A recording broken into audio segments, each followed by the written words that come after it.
పహల్గామ్‌లో జరిగినటువంటి దాడి తర్వాత భద్రతా బలగాలు యాక్టివ్ అయినటువంటి పరిస్థితులు నెలకొన్నాయి. ముఖ్యంగా ఆ ఉగ్రవాదులను కూడా కాల్చి చంపేందుకు అనేక ప్రయత్నాలు కూడా చేయడం జరుగుతుంది. అయితే పహల్గామ్‌తో పాటు అనేక ప్రాంతాలు కూడా టూరిస్ట్ ప్రాంతాలుగా ఉన్నాయి. ఇప్పటికే జమ్మూ కాశ్మీర్, ఇటు కాశ్మీర్‌లో ఉన్నటువంటి శ్రీనగర్ కూడా ఆ ప్రాంతాల్లో చాలా టూరిస్ట్ ప్లేస్‌లు కూడా ఉన్నాయి. కాబట్టి అక్కడ జమ్మూ కాశ్మీర్‌లో 87 టూరిస్ట్ ప్రాంతాలుంటాయి. అందులో 48 టూరిస్ట్ ప్రాంతాలను కూడా రద్దు చేస్తున్నట్టు కూడా ఇప్పటికే ప్రభుత్వం కూడా ఈ యొక్క ప్రకటన కూడా చేయడం జరుగుతుంది. ఎందుకంటే ఉగ్రదాడులు కూడా మళ్ళీ జరిగేటువంటి అవకాశాలున్నాయని చెప్పేసి ఇంటెలిజెన్స్ అధికారులు కూడా ప్రకటన చేసినటువంటి నేపథ్యంలో ఈ టూరిస్ట్ ప్రాంతాన్ని కొన్ని రద్దు చేస్తున్నట్టు కూడా తెలుస్తుంది. ఎందుకంటే పహల్గామ్‌లో దాదాపు 26 మంది యాత్రికులు కూడా వారు చనిపోయినటువంటి పరిస్థితి నెలకొన్నాయి. నలుగురు ఉగ్రవాదులు చేసినటువంటి ఆ దాడి ఇప్పటికే సోషల్ మీడియాలో కూడా వైరల్ అవుతున్నాయి. అనేక వీడియోస్ కూడా ఇప్పుడు బయటపడుతున్నటువంటి సందర్భం నెలకొంది. అయితే ఈ దాడి జరిగిన తర్వాత పోలీసులతో పాటు భద్రతా బలగాలు చాలా సీరియస్‌గా తీసుకున్నాయి. ఖచ్చితంగా వారిని మట్టుపెట్టేందుకు అనేక ప్రయత్నాలు కూడా కొనసాగుతున్నాయి. ఇప్పటికే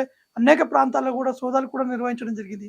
ఇందులో కీలకంగా ఎన్ఐఏ మాత్రం కొన్ని వీడియోలను కూడా సేకరించారు. దాంతో పాటు అక్కడ ఉన్నటువంటి పరిస్థితులు, అక్కడ వచ్చేటువంటి యాత్రికుల దగ్గర ఉన్నటువంటి వీడియోస్ కావచ్చు, వారు ఇన్‌స్టాగ్రామ్‌లో పోస్ట్ చేస్తున్నటువంటి ఫోటోస్ కావచ్చు, వాటి ఆధారంగా పోలీసులతో పాటు అక్కడ ఉన్నటువంటి భద్రతా బలగాలు, ఇటు ఎన్ఐఏ టీమ్స్ కూడా పూర్తి స్థాయిలో క్లూస్ కూడా సేకరించేటువంటి అవకాశాలు కనిపిస్తున్నాయి. అయితే ఈ నేపథ్యంలోనే ఇంటెలిజెన్స్ ఇచ్చినటువంటి సమాచారం ప్రకారం ఎక్కువగా స్లీపర్ సెల్స్ అనేటివి వారు ఎక్కువగా యాక్టివ్ అవుతున్నారు కాబట్టి ఖచ్చితంగా మళ్ళీ ఉగ్రదాడి జరిగేటువంటి అవకాశాలు ఉన్నట్టు కూడా వారు ఇచ్చినటువంటి సమాచారం ప్రకారం ఈ టూరిస్ట్ ప్లేస్‌లను కూడా పూర్తి స్థాయిలో రద్దు చేసినట్టు కూడా తెలుస్తున్నాయి. ఒకవైపు భారత్, పాక్ సరిహద్దుల్లో మళ్ళీ ఫైరింగ్ కూడా కొనసాగుతూనే ఉన్నాయి. ఒకవైపు పాక్ కాల్పుల ఉల్లంఘన కూడా పాల్పడడం జరిగింది.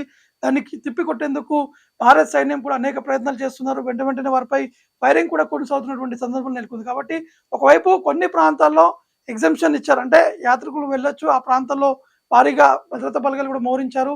వచ్చేటువంటి యాత్రికుల కోసం పూర్తి స్థాయిలో భద్రతా బలగాలు కూడా వారికి సపోర్ట్‌గా ఉంటుందని చెప్పేసి ఒకవైపు ప్రభుత్వం చెప్తున్నారు. మరోవైపు ఇటు సరిహద్దులో ఉన్నటువంటి కాల్పులతో పాటు మరికొంతమంది యాత్రికులు జమ్మూ కాశ్మీర్ వెళ్లేందుకు భయపడుతున్నటువంటి సందర్భం నెలకొంది. కాబట్టి ఎవరు కూడా భయపడదు. కేవలం కొన్ని ప్రాంతాలు మాత్రమే. అంటే కాశ్మీర్ అంతా కూడా లోయలా ఉంటుంది కాబట్టి అక్కడ ఎక్కువగా అటవీ ప్రాంతంతో పాటు ఎక్కువగా గుట్టలుంటాయి.